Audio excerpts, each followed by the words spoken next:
কুসুমের জীবনে বড় সর্বনাশ ডেকে আনতে চলেছেন এই অভিনেত্রী। কুসুমের কাছ থেকে এবার আয়ুষকে ছিনিয়ে নেবে সে। না, কুসুম আর গাঙ্গুলি বাড়ির বড় বউ হতে পারবে না, কারণ ইন্দ্রাণী গাঙ্গুলি ঠিক করেই নিয়েছেন এবার আয়ুষের বউ হবে মেঘা। কিন্তু প্রশ্ন একটাই, কে এই মেঘা? টেলিভিশনের পর্দায় যাকে দেখলেই দর্শকের রক্তচাপ বেড়ে যায়, যার চোখে মুখে শয়তানি, যিনি ভীষণ গ্ল্যামারাস আবার ততটাই বড্ড বদমাস।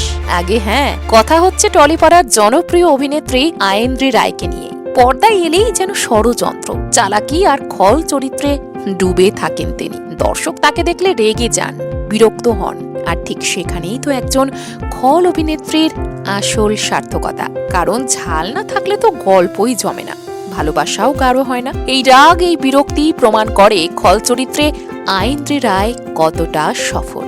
আজকের দিনে টেলিভিশনের অন্যতম জনপ্রিয় খলনায়িকা তিনি। সুন্দরী খলনায়িকাদের তালিকায় তার নাম উপরের দিকেই থাকে। কিন্তু এই পর্দার খলনায়িকার বাস্তব জীবন জানলে আপনিও অবাক হবেন। আয়েন্দ্রির অভিনয় যাত্রা শুরু হয়েছিল মডেলিং দিয়ে। এরপর আদরিনী ধারাবাহিকের হাত ধরে টেলিভিশনে পা রাখা। তিনি বাঙালি হলেও ছোটবেলার বড় অংশ কেটেছে কখনো গোয়া, কখনো হায়দ্রাবাদ, আবার কখনো দক্ষিণ ভারতের নানা প্রান্তে।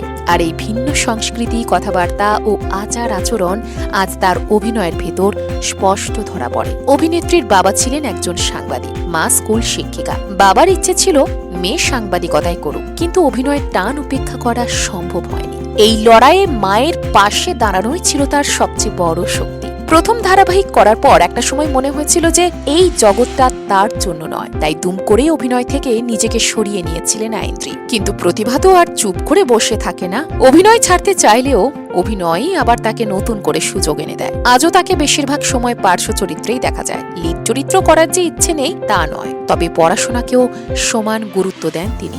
অভিনয়ের ফাঁকে ইতিহাসে এমএ করেছেন আয়েন্দ্রি রায়। তার মতে পার্শ্ব চরিত্র করার একটা সুবিধাও রয়েছে, পড়াশোনা নিজের মতো সময় পাওয়া যায়। আসলে পর্দার খলনায়িকা হলে কি হবে? বাস্তবে আত্মনির্ভর, শিক্ষিত ও দৃঢ় চেতা এক নারী। এই বৈপরীত্যটাই তো আয়েন্দ্রি রায়কে আলাদা করে তোলে। আচ্ছা, বলতে পারবেন এর আগে ঠিক কোন ধারাবাহিকে অভিনেত্রীকে দেখা গিয়েছে? তাছাড়া আয়েন্দ্রির অভিনয় আপনাদের কেমন লাগে? অবশ্যই কমেন্টে লিখে জানান।